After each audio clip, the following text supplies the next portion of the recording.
Black Bottle Boys, the Union. We in the building. I got some special guests from the South in the building. That boy Baby Savage is here. What's up, my G? You already know what it is. The guy to grind. We here, man. Oh, I see you, bro. New York City. Introduce yourselves. Let them know what's going on, man. Yeah. What's up? This little big homie, little David, doing real music, South Oklahoma ambassador. Oh, I heard you know you. what I'm talking about.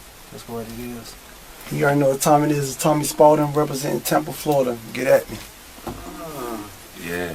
Baby Savage, what's good, The bro? Big Apple, man. You know, just came up here to chop it up with you, man. It's a pleasure to be here. I heard you flew in town and you flying right back out of town.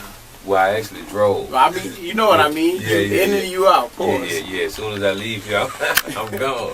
I'm gone. Yeah, you know, on another journey, man. I got some issues I got to take care of. So That's the hustle. yeah, that's what it is. Yeah. I heard your nickname is what's your nickname? The guy to grind. The guy in a. I'm like, yo, hold up, Yeah. cause I grind up here crazy too. But I Yeah. see that's a little bit crazy what you doing. Yeah, You're moving around heavy. Yeah, I'm the independent rap messiah. I'm the savior. Mm-hmm. You know what I'm saying? Like literally, man. I'm giving people the game so they can take their game to the next level. Right. You know, that's what we doing. That's why I got my guys up here with me. You know, they both came up under me in certain ways, man. I've been teaching them the business, putting them on tours with me. They've been touring with me for years. You know, Lil Dave, he's one of the greatest dudes who actually took what I taught him and took it to the next level or whatnot. And well, we kind of out here, we trying to spread the gospel. You know what I'm saying?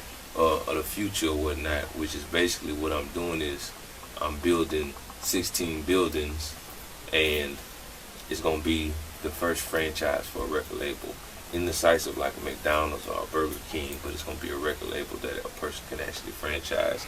But the buildings that I'm gonna be building is gonna be for the people who gonna franchise. So I'm gonna help them. If they can't buy the building themselves, I'm gonna help them build the building. Whatever we gotta do to get you in it, help you get your tour buses, help you get your fleets, help you get your distribution, marketing, advertising, a whole bunch of different other things situated with the music industry to get you right in your area, because ultimately when you get right, we all gonna get right. So that's really what it's about. That's hard. So one thing I've seen about you is that you're very hands-on with helping other independent artists get their own and build up their, you know, as far as DVDs and marketing and promotion, a whole lot of stuff like that. That's like something, I don't want to, you know, shit on my city, but it's like in New York, it's like a real get your own. Like you got to grind for your own, and it's like a lot of people are scared to give the next man the knowledge. Right. You know what I'm saying? To go through the doors and, you know, to be successful. I'll keep it real with you, because so many, it's crabs in a barrel up here. You know what I'm saying? Right. And what I do notice about the South is the South stick together. Yeah. You know what I'm saying? And when I saw that, I was like, damn, you a different type of nigga.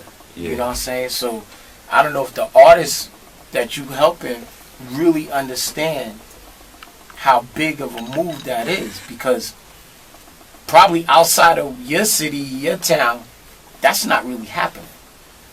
You know what I'm saying? Do these artists understand? A lot of them do, and it's different type of artists, because you know you got your artists who on that ignorant shit, and you got your artists who on some powerful knowledge type stuff. So it's always a side over here and a side over here, the yin and the yang. But you know, specifically speaking, I love giving out knowledge to artists, because just giving you an example, like Lil Dave, when I first met him, he was paying to get on my shows, and we always talk about this and laugh. After I taught him how to set up on his own shows, he wound up making me about $40,000, $50,000, $60,000. I lost count. I don't even keep count no more. I used to. And not only that, he branched off, started doing his own shows, his own tours. That's crazy. And so, you know, it was just a great thing, me seeing him put together his own tours, go on the road. He wound up getting his own vans, rapping his own vans, and doing a whole bunch of other things independent, which he was already doing his thing before me. But the touring part is where I enhanced, you know, his business or whatnot, because he was already at the CDs, distribution, everything packaged right, putting his music out, getting major features. But the touring part, we came together and I showed him what to do, and it was a beautiful thing. And just like with him, I got maybe 30, 40 other artists who I done did the same thing, who done 20, 30, 40, 50, 60,000. So you teach somebody how to do something, they'll always show appreciation. This is all in your town? Not in my town, all over the United States, man. I done been from Canada to California. You know what I'm saying? From Maine to Spain, literally doing shows independently, 300 shows a year, riding across the United States in my tour bus, booking out my own venues, selling my own tickets. Everything was in-house, even the printing. So, you know, it was kind of like Tech Nine, you know, on a different level, because Tech Nine, you know, he's an artist and he kind of focuses on strange music. Mm-hmm. I'm the artist who focuses on everybody. Like, if you say you rap, I want to help you. If you whack or whatever, none of that matter. If people think you whack, none of that matter. I'm here to help the artist, not your music or see how talented you is, because I was always the type of artist who, you know, I made the most money in my city, but I wasn't the most popular. So everybody didn't gravitate towards me. They'll gravitate towards somebody who don't even have a car, and I could pull up in a Rolls Royce, but they love his music, and I mean, I get that, but I never was with that. I said, hey, I'd rather the Rolls Royce than the fame.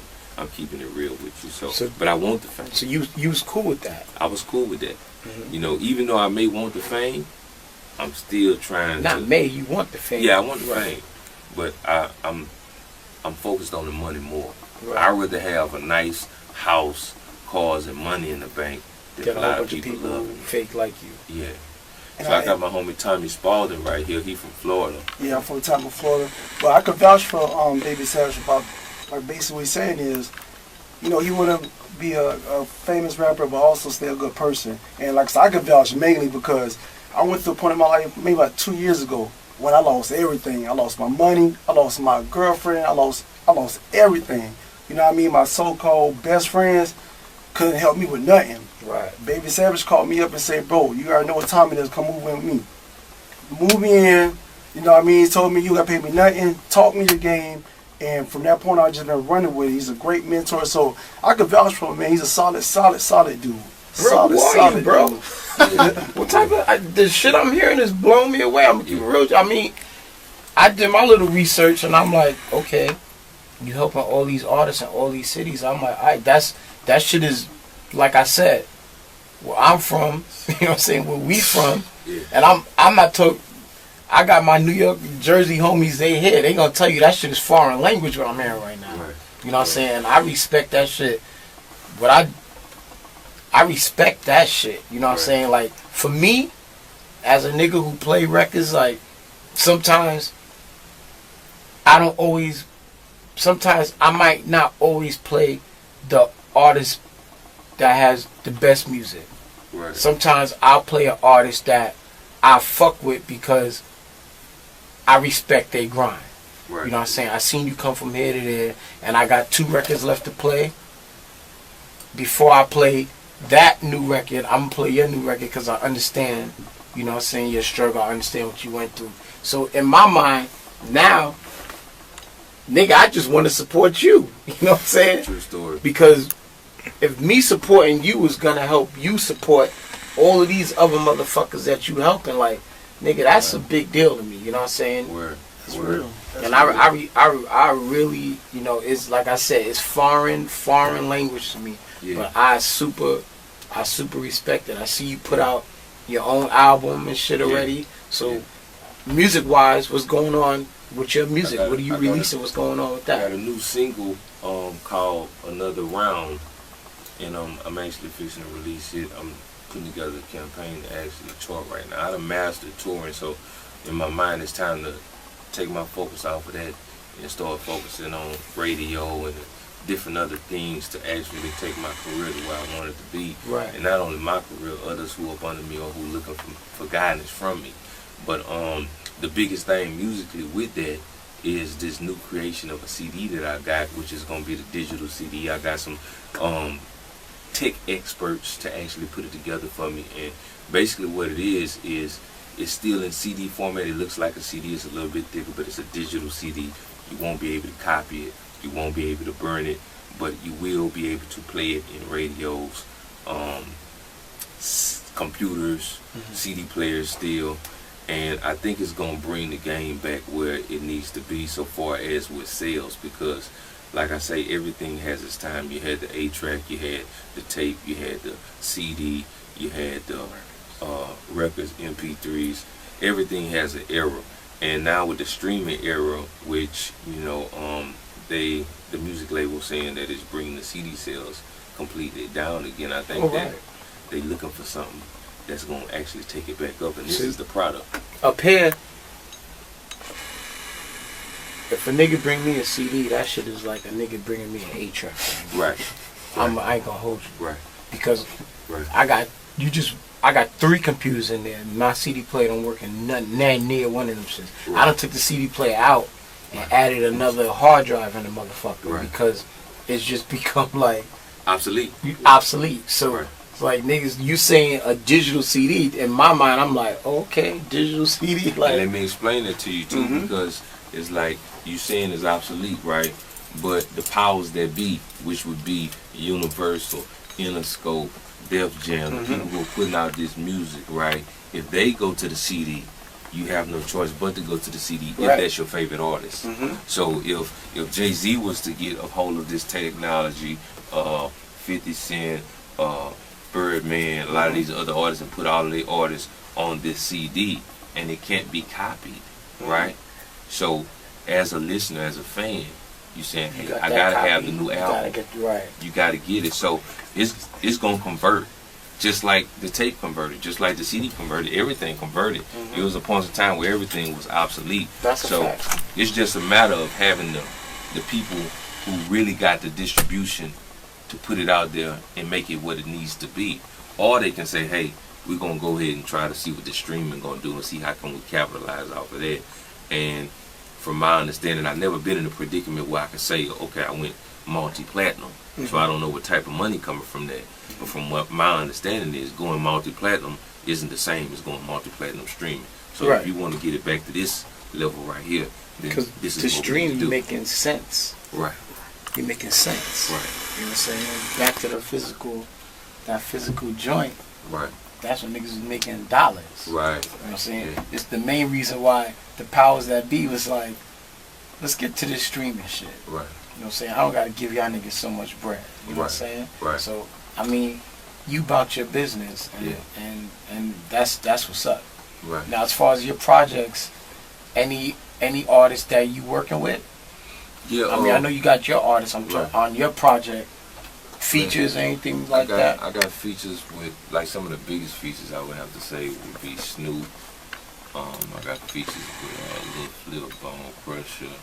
I did features with Boosie, Webby, Charlie Boy.